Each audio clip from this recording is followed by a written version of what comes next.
shir aan caadi ahayn oo maanta isugu yimaadeen xubno ka tirsan baarlamaanka Puntland ayaa ka dhacay xarunta baarlamaanka ee magaalada Garowe isla markaana looga hadlayay arrimo badan oo dhinaca ammaanka ku saabsan. shir jaraa'id oo uu qabtay gudoomiyaha baarlamaanka Puntland Axmed Cali Xaashi ayuu waxa uu kaga hadlay arrinta ka taagan deegaanka Tukaraq oo Somaliland ay dhawaan gacanta ku dhigtay isla markaana ay kala wareegtay Puntland. gudoomiyaha ayaa shirkiisa jaraa'id waxa uu ku sheegay in xukuumadda Puntland looga fadhiyo in ay tallaabo adag ka qaado Somaliland kadib duulaankii ay ku qabsatay deegaanka Tukaraq. baarlamaanku waxa ay markaas si wada jir isugu raaceen in tallaabadan ay tahay mid muhiim ah isla markaana xukuumadda loogu baaqayo inay gabi ahaanba dib u soo celiso deegaanada ka maqan Puntland.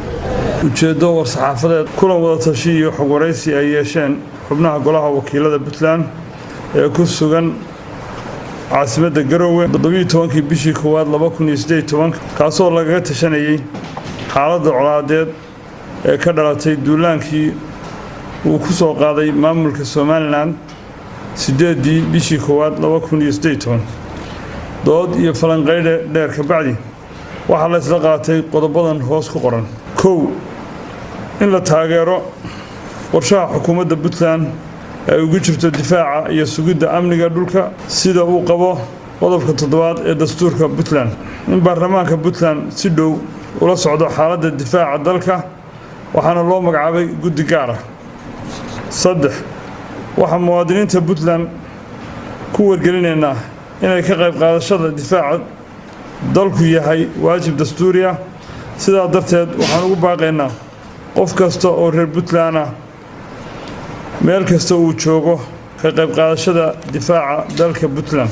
4 waxaan ummadda Soomaaliyeed beesha caalamka iyo cid kasta oo danaysa amniga iyo nabadda Soomaaliyeed ku wargelinaynaa in aanay Puntland diyaar u ahayn duulaan iyo colaad abuur kana shaqeynayso nabadda iyo daris wanaagga ummadda Soomaaliyeed iyo xasiloonida geeska Afrika hase yeeshee ay waajib dastuuri ah ku tahay difaaca ilaalinta dhulkeeda iyo muwaadiniinteeda sida shariicada islaamka iyo qawaaniinta dawliga ay qabaan.